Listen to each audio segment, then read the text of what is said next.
personas que pueden profanar a un sacerdote. Este capítulo primordialmente es sobre explicar las circunstancias bajo las cuales algunos sacerdotes no podían oficiar sacrificios ni ingerir la comida que era traída como sacrificios. Yahweh le habló a Moshe diciendo: instruye a Aarón y a sus hijos a que sean escrupulosos con las ofrendas sagradas que el pueblo israelita me consagre, para que no profanen mi santo nombre. Yo, Yahweh. Diles por todas las generaciones, si algún hombre de su linaje, mientras está en estado de inmundicia, participa de alguna donación sagrada que el pueblo israelita le consagre a Yahweh, esa persona será cortada de delante de mí. Yo soy Yahweh. Esto está en el comienzo del capítulo 22. Algunas traducciones ponen que se abstengan en lugar de que sean escrupulosos, y que en este caso es una mejor traducción, es la más correcta. Los sacerdotes de Israel a menudo se ocupaban de objetos que habían sido declarados santos y también de las ofrendas. Ya hemos estudiado antes que el altar, la mesa, el pan de la proposición, el candelero de oro y el altar del incienso eran todas cosas santas, junto con todos los utensilios, y también lo eran los animales sacrificados, y hemos visto como todos los objetos y todos los sacrificios representan diferentes aspectos de Mashiach. Por lo tanto, aquí las cosas santas y las ofrendas sagradas representan a Mashiach, a quien Elohim da a sus siervos para su deleite. Todo lo que el pueblo ofrecía a Elohim era un tipo de Mashiach siendo ofrecido en el madero, y Elohim daba parte de esas ofrendas, de ese Mashiach, a sus siervos electos, los sacerdotes.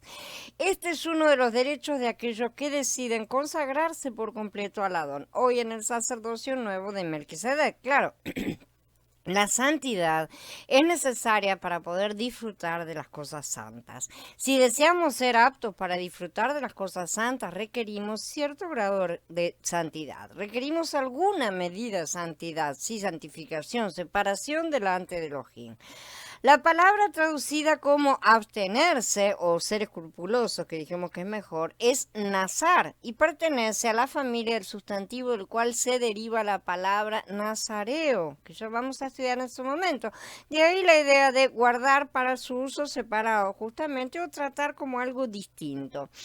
Comenzando en el pasú 4, nosotros vamos a encontrar una serie de ejemplos que pueden hacer que un sacerdote llegue a estar impuro, y por lo tanto quiere decir que ese sacerdote no puede comer la comida traída como ofrendas sagradas por las personas.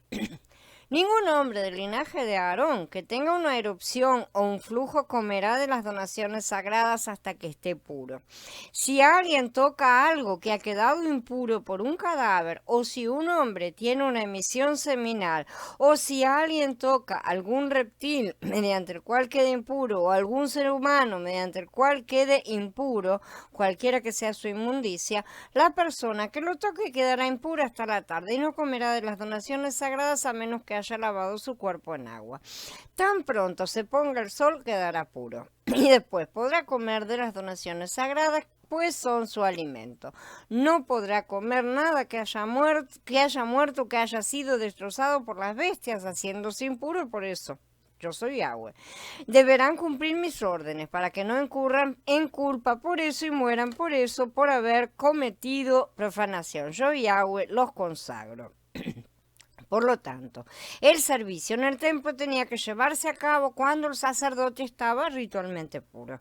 La porción que pertenecía al sacerdote de lo que se ofrecía al Adón como sacrificio debía comerse únicamente si el sacerdote estaba ritualmente puro. Si un sacerdote se acercaba a las cosas sagradas y tenía inmundicia sobre sí por cualquiera de las cosas que son mencionadas, debía ser cortado, escaret, la palabra, recordemos, de la presencia de Elohim.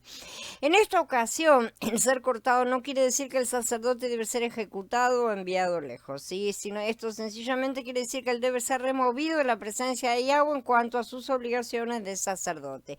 Que esto sea permanente o solo temporal depende de si el acto realizado fue una transgresión de propósito o si fue un accidente o ignorancia, como ya estudiamos, ¿no es cierto? Todas las ceremonias y rituales del Tanaj apuntaban al perfecto cumplimiento en Yahshua HaMashiach bajo el nuevo pacto. Por lo tanto, la idea de que un sacerdote no podía servir si se encontraba en una condición ceremonialmente inmunda, o sea, impura, es importante. La comunión con Elohim debía hacerse sobre la base de ser declarado limpio y justo por Elohim. Aquí tenemos dos tipos de contaminaciones siendo mencionadas. Flujos y erupciones sabemos que requieren un periodo de purificación de 8 días, pues lo estudiamos, ¿no es cierto? Además de un sacrificio. Las cosas las estudiamos en el capítulo 15 de Vayikra. Otros casos mencionados, como los flujos normales, emisión de semen, ¿no es cierto? Ya que evidentemente las mujeres no entraban en el santuario y estas son ordenanzas para hombres, tocar cuerpos muertos, etcétera, eran cosas que solo contaminaban hasta el final de la tarde. Con estas últimas no hay problema, pero ¿qué sucede con las primeras? La respuesta es que se está hablando de dos situaciones diferentes. La primera situación es cuando un sacerdote directamente se contamina a sí mismo al cometer un acto que es prohibido, como un sacerdote tocando un cuerpo muerto, por ejemplo, ¿no es cierto?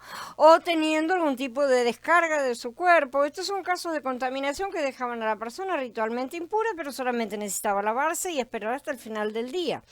Pero la segunda situación es una en la cual el sacerdote toca a otra persona que se volvió impura al hacer o al tener una de esas cosas prohibidas. Si alguien toca a algún reptil mediante el cual quede impuro o a algún ser humano mediante el cual quede impuro, dice ahí. Cualquiera que sea su inmundicia, la persona que lo toque, se está refiriendo al sacerdote, quedará inmunda hasta la tarde y no comerá de las donaciones sagradas a menos que haya lavado su cuerpo con agua.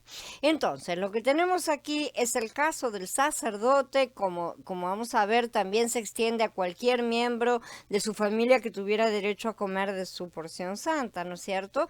Que ha quedado impuro por tocar algo o alguien impuro. No que haya quedado impuro por sí mismo, o sea, que no que él haya tenido una de estas enfermedades, por ejemplo, ¿no es cierto? Sino que estuvo en contacto con alguien impuro y eso podía con bastante relatividad podía llegar a suceder, ya que los sacerdotes también eran los que tenían que revisar a los leprosos y demás cosas, ¿no es cierto?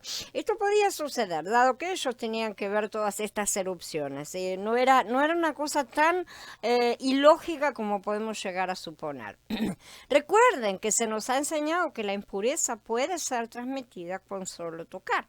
Por lo que la idea de que tocar a alguien que está ritualmente impuro contamina al sacerdote y la impureza de esa persona impura le es transmitida como una especie de infección, pero secundaria, ¿no es cierto? Es lo que se está imponiendo aquí, ¿no? La primera situación de contaminación directa requiere el ciclo regular de 8 días de contaminación. Si la persona tuviera una enfermedad, tiene que tener ese ciclo normal, esa cura normal. Y esos 8 días son después de que estuviera curada, obviamente. La segunda situación de contaminación indirecta requiere solo esperar hasta la puesta del sol, el rito del baño para purificar a ese sacerdote nuevamente. Ahora bien, ¿acaso el sacerdote impuro tenía que pasar hambre hasta que estuviera puro nuevamente, ya que un sacerdote impuro no podía comer la comida sagrada? Por supuesto que no. No era que no pudiera comer nada, no tenía que hacer ayuno, ¿sí? No hay ayuno obligatorio aquí, él solo no podía comer de la comida sagrada, de las porciones de los sacrificios, por lo que tenía que comprar comida o conseguirla de alguna manera, ¿no es cierto?, para poder comer normalmente.